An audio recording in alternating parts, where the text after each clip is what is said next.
មានមនុស្សជាច្រើនដែលរវល់ខ្លាំងមែនតើប៉ុន្តែលទ្ធផលអត់បានអីទាំងអស់ឬក៏លទ្ធផលចាញ់គេអ្នកដែលអត់សូវរវល់ផងតើមូលហេតុអីមុននឹងខ្ញុំប្រាប់ពីមូលហេតុខ្ញុំមានរឿងនិទានមួយចែកជូនទៅដល់បងប្អូនអរគ្នាគឺរឿងជាងឈើ2នាក់ហើយនឹងការសម្លៀងបថៅរបស់គាត់នៅក្នុងភូមិដ៏ដាច់ស្រយាលមួយមានបរិសុទ្ធ2នាក់ដែលគាត់តែងតែធ្វើការឲ្យតកែរបស់គាត់ចូលទៅកាប់ឈើជារៀងរាល់ថ្ងៃនៅក្នុងខែមួយនៃដើមឆ្នាំ2026ហ្នឹងតកែរបស់គាត់ហ្នឹងក៏បានហៅគាត់មកប្រាប់ថាឥឡូវនេះយើងមានកម្មវិធីពិសេសមួយគឺការប្រកួតប្រជែងនៅក្នុងការកាប់ឈើក្នុងរយៈពេល1ថ្ងៃពេញបើសិនបើនរណាកាប់ឈើបានច្រើនជាងនឹងទទួលបានរង្វាន់ជាទឹកលុយចំនួន1លានរៀលបន្ថែមពីលើប្រាក់ខែឬក៏ប្រាក់ឈ្នួលធម្មតាពេលនោះជាងកាប់ឈើទាំងពីរហ្នឹងឈ្មោះវុធីហើយនិងពិសិដ្ឋដែលត្រូវប្រកួតប្រជែងគ្នាហ្នឹងវុធីគឺគាត់ចង់ឈ្នះមែនទែនគឺគាត់ចង់ឈ្នះខ្លាំងដើម្បីធ្វើម៉េចឲ្យកាប់ឈើបានច្រើនជាងពិសិដ្ឋចឹងដល់វេលាមកដល់ព្រលឹមឡើងគឺកំណត់ម៉ោងដូចគ្នាគឺងើបពីម៉ោង5ដូចគ្នាដើម្បីទៅកាប់ឈើហើយនឹងបញ្ចប់នៅម៉ោង6ល្ងាចពេលនោះពិសិដ្ឋហើយនឹងវុធីនឹងក៏ចូលទៅក្នុងព្រៃដើម្បីកាប់វុធីដោយហេតុតែចង់ឈ្នះគឺគាត់ប្រឹងប្រែងមែនតើនៅក្នុងការកាប់ដើមឈើគឺគាត់កាប់អត់មានពេលសម្រាកសោះកាប់យកតែម្ដងគឺអត់មានពេលសម្រាកទេប៉ុន្តែសម្រាប់ពិសិដ្ឋវិញគឺជារៀងរាល់2ម៉ោងម្ដងគាត់តែងតែទៅសម្រាកនៅក្រោមដើមឈើ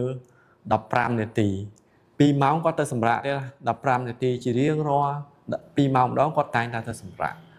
ពេលនោះវុធីដែលចង់ឈ្នះនោះតែងតែលួចទៅលបមើលពិសិដ្ឋចេះតែឃើញពិសិដ្ឋគាត់សម្រាករហូតអញ្ចឹងគាត់ក៏គិតក្នុងចិត្តថាហេខ្លួនប្រកាសជាឈ្នះហើយព្រោះខ្លួនអត់ហ៊ានសម្រាកទាំងអស់គឺកាប់រហូតប៉ុន្តែពិសិដ្ឋឃើញតែសម្រាកប៉ុន្តែមកដល់ម៉ោង6មកដល់ម៉ោង6ល្ងាចដែលជាម៉ោងកំណត់ថាឲ្យត្រូវឈប់ដើម្បីរាប់ចំនួនដើមឈើដែលខ្លួនកាប់បានហ្នឹងតើមានពីណាបានច្រើនជាងបែរជាពិសិដ្ឋកាប់បានរហូតទៅដល់80ដើមឯវុធីដែលប្រឹងកាប់អត់ឈប់នោះបានតែ50ដើមចាញ់ពិសិដ្ឋទៅទៀតពេលនោះវុធីឆ្ងល់យ៉ាងខ្លាំងថាហេតុអី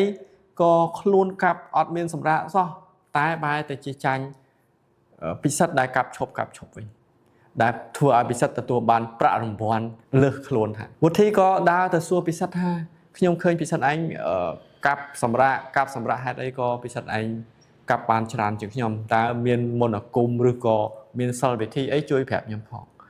ពិសិដ្ឋក៏ឆ្លើយថាខ្ញុំអត់មានសិលវិធីអីទេអ្វីដែលខ្ញុំធ្វើនេះ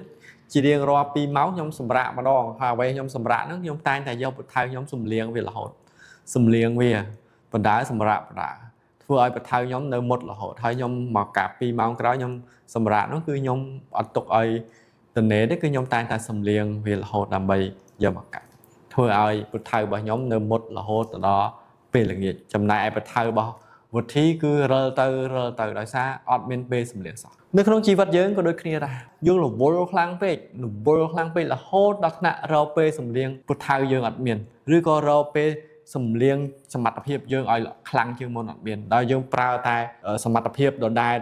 ចំណេះដឹងដដែលវិជ្ជាគុណដដែលដែលយើងធ្វើពីមុនមកហ្នឹងហើយជួនកាលឲ្យវិជ្ជាគុណទាំងអស់ហ្នឹងឬក៏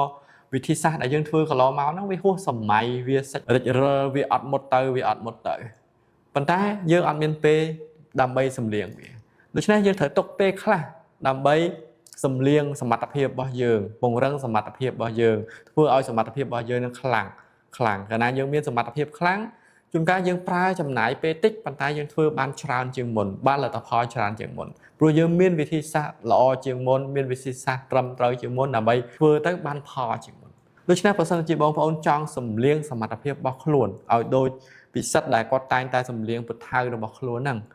កុំភ្លេចខ្ញុំមានវគ្គសិក្សាមួយដែលយើងរៀនជារៀងរាល់ថ្ងៃអង្គារវេលាម៉ោង5កន្លះដល់ម៉ោង8យប់មួយសប្តាហ៍រៀនតែម្ដងឯងគឺកម្មវិធីអភិវឌ្ឍភាពជាអ្នកដឹកនាំឬក៏ភាសាអង់គ្លេសហៅ Leadership Mastery